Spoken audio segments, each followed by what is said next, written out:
day or whatever. Or, oh, that's so interesting when you really don't give a shit. I don't mean things like that. I mean, the core of who you are remains the same wherever you are. And I think that that is the true test of a truly unified human being.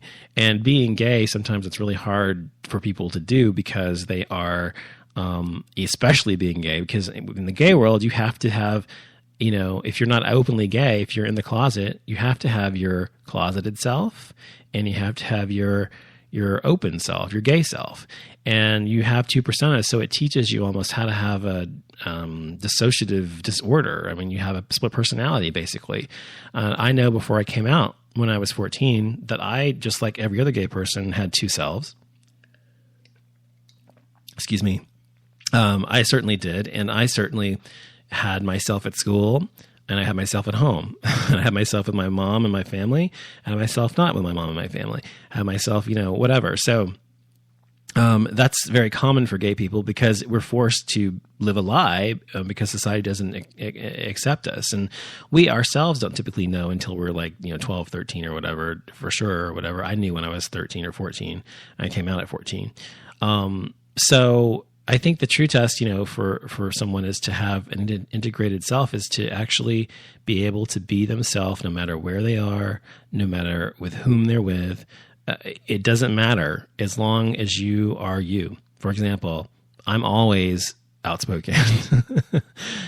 I'm outspoken whether I'm with my mom, with my family, my friends, whether with a stranger, whatever. Now, within reason, obviously with a client or something, I'm not going to go on a long diatribe about liberal politics or conservative politics and how much I hate them, or about gay rights or anything like that. I mean, I'm not inappropriate or stupid or crazy. I'm not talking about doing that thing that way. I'm just saying that I'm still gay in the situations. I'm still me. And if they were to ask me if I were gay, I would say, yeah, I'm gay, or I have a husband and not a wife or whatever. And I've done that. I've done that many times. And I've had clients, are you married? Yeah, I'm married. Do you have what's your wife's name? I'm like, Michael. They're like, oh. And sometimes they're fine with it and sometimes they're not. Most of the time they're fine with it. They don't give a shit. Especially since most designers are gay anyway. Hello. So to do that takes a long time, a lot of practice, and a lot of years of living yourself as yourself. So when you come out of the closet, when you finally come out, it's just the beginning to integrate your whole self. And it takes so many years to be comfortable with who you are. If you're not able to be who you are until you come out, then you're kind of behind the game in a lot of ways. You're just beginning to find out who you are when you come out in a lot of ways. And that's the truth, because it opens up a whole world for you that you didn't know about yourself. And because you're allowing the real, all of you, the whole you, the integrated you, to be visible and vulnerable to society. Whereas before you hid it in the closet and it was safe and no one could touch that and no one could actually hurt you that way because no one knew that about you. So this all leads me to a question I have from a listener, and he sent me an email asking me this a couple days ago, and I wanted to respond to him on the air. I told him I would. So here's what he says. He says, "Hi, Donovan. I am in need of some advice. My boyfriend is not out of the closet all the way and is only out to very select people. I really want to be understanding and accepting of his decisions, and I don't want this to cause a rift in our relationship. He has already expressed to me that the only thing that would come between us is me pressuring him to come out of the closet, which I would never do. However, I feel that when he is with his straight friends, I get really insecure and become extremely jealous. This has always been an issue for me in any relationship, and I really need to learn how to manage my emotions and learn not to assume the worst. How do you or your listeners feel that I should handle the situation? Also, I need advice as to how and what I need to do to better manage my emotions. Thanks so much." So, his name is John. And John, I'll tell you that this is what I think. You asked my advice, I'm going to give you my advice. This is what I think from my experience living 40 years now. Well, 39, 39 in 1 month. Now I have to say that I understand your boyfriend's, fear of coming out. First of all, I know your boyfriend is African American, and I have to say it's difficult enough to come out, for anyone to come out, whether you're whatever race you are. But for an African American male, it's really, really difficult because the African American culture is incredibly, incredibly homophobic. It's just one of the most homophobic cultures ever. If you look at just the African culture and look at how so many countries there, several countries there have tried to, have passed, Uganda for one, passed laws, the saying that you can't be homosexual, and if you are, you act on it, or even say you're homosexual, you can be beheaded or killed. That's how deeply seated and rooted in the culture, even though it's not the African American culture. But I think that's the African sort of sentiment as well. It's just a black thing. It's just a black thing, and a lot of people in that culture are very, very homophobic. It's almost systematically taught, that you're not a man if you're having sex with a man. If you're taking it up the ass, you're not a man. If you're giving it to a man, you're not a man. You're not a man, and if you're having sex with another man. And so, having said that, that's understandable that your boyfriend would have a difficult time coming out of the closet, because his male friends, especially, and his family, is probably his dad and maybe his mother as well, especially, are probably his parents especially are probably very religious as well. That's another African American trait of the culture. And so those two things combined, being black and being part of a culture that's also very religious, Christian, and usually Southern Baptist or something, are very difficult, makes it very difficult for him to come out of the closet. So I understand his fear in not wanting to come out. It's very understandable. However, I don't find that to be an excuse for him to say to you that you should not try to encourage him to come out of the closet or not be openly gay.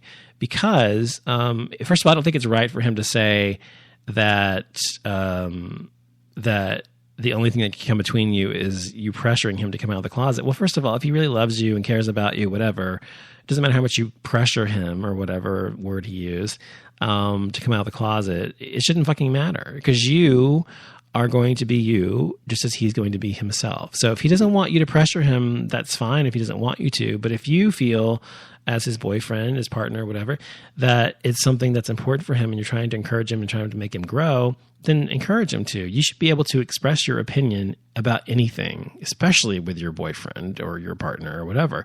You should always be able to speak your mind anywhere you are, but most especially with the one you love. So if you can't, I don't think it's right for him to tell you, you can't do this, you can't do that about this, whatever. Just, shut up about it or whatever he's telling you to do. First of all, I don't like that. Secondly, you said when you're with his straight friends that you get really insecure or become jealous. I don't know if you mean by that. If you mean by jealous, do you mean that you're jealous that he's spending time with them and not you? Or do you mean jealous as in a sexual or romantically jealous type way, meaning you think he's having sex with them or he wants to be with them more than you? I mean, I'm not sure what you mean by that exactly. But if if you just mean that you would rather be, if you mean he's spending straight time with his straight friends away from you, I mean, if that's what you mean, which I assume it is, if that's what you mean, then yeah, that you have a right to feel left behind or unloved to some degree if he has never introduced you to his friends, if all of his friends are straight especially, and if he is keeping this one part of his life separate from you. That means he's keeping you a secret. That's not okay. Not for a real relationship, I mean. And that's where being in the closet becomes an issue for your relationship, because he's not allowing everyone to know you, see you, love you, accept you, understand you, and understand that you're a part of who he is in his life now. And that's like he's making you his little fucking secret or a little slut. He fucks on the side and that's it. And that's not okay. Not okay with me anyway, and it shouldn't be okay with you. If you want a real relationship, if he's just a drive-by and you just want to have sex with him and you just want to have, hang out and fuck or whatever, that's fine, whatever. It doesn't fucking matter if he introduces you to his friends. Who fucking cares? But if this is a guy that you're really serious about and you really want to have a relationship with him and you really want to love him and he really loves you or claims to, then it's not acceptable behavior for him to keep you a secret. Mm-mm. So in my opinion, he has to make a decision. Either come out and be, gay and integrate you into his life 100%, or he needs to move on and find some other guy to be on the down low with or whatever. Because this is not acceptable behavior. I know this is probably not what you want to hear, but this is what I think. Yes, what I think, this is what I think. I think this is not a good, healthy relationship for someone. The way you've described it to me so far, this is all I know. If you are being kept a secret, instead of being held to the light and shined and illuminated as the beautiful, beautiful guy you are. So hopefully you will, confront him and tell him, look, I like you or love you, whatever it is you feel about him. Tell him that and tell him that I don't want to pressure you to come out of the closet right away. But if you're interested in us going somewhere and being in a relationship, you're going to have to move towards that soon. Because I can't be in a relationship. I can't have a real relationship with someone who keeps me a secret, whom I can't be open with and go out with and whatever all the time. I have to be with someone who really loves me and really wants to show me off and wants to introduce me to his family and friends or whatever. And you can't really be friends. You can't be with someone that you're not part of their life. I mean, he's keeping an entire side of his life separate from you, and that's not acceptable. Of course, I don't know how long you've been dating him. I think it's only been a few months, right? I'm not sure. And if that's the case, then, it's too soon anyway for you to pressure him to come out of the closet, But if you just need to keep in the back of your mind that if he's saying he's never going to, and that you shouldn't pressure him to, that if ultimately your end game goal is to have a long-term relationship with him, then you need to have a very serious talk with not only him, but with yourself about the future prospects of this relationship, because it's not going to go anywhere ultimately if he's not going to ever come out of the closet. Your other question was how to better manage your emotions and how to learn not to assume the worst. Well, sometimes, you know what, John, sometimes assuming the worst is not a bad thing. Sometimes assuming the worst is your instinct, is your gut telling you that something's not right about this, something's wrong, this is not right, or doesn't feel right, or something's off. Sometimes that's where it's coming from.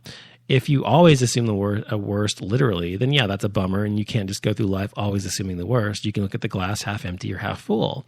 If you're saying you always look at the glass half empty, then turn that fucking frown upside down and start looking at things half full. Instead of saying, well, I have, this guy that I really love and like, whatever, but he won't come out of the closet. He's going to leave me because he's never going to come out of the closet. Instead of assuming that, say, well, it may be true that he's never going to come out of the closet, but I can enjoy him while we're together. So if you can look at it that way and say, well, it may not last forever, but I can have a really great, relationship with this guy while he's around. And he may or may not leave you. You know what, John? Look, everybody who's in love is afraid of being left. I don't care what they say. There are people out there who are not very integrated emotionally. Anyway, people who would never admit that. They'll never say, no, I'm not afraid of anybody leaving me. I don't care if they leave me. I'm fine by myself, whatever.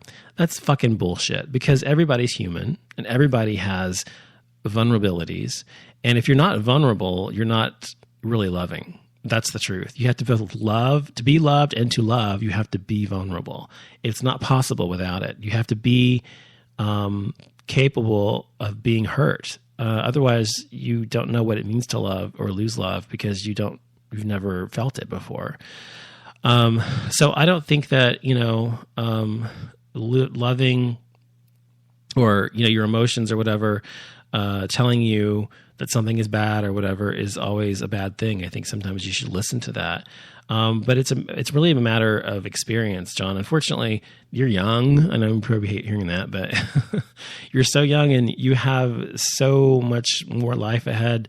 And these coming years are so important to your development as a human being and as a gay man. And those are the years you really learn. You know, your 20s are the 20s is when we all make our fucking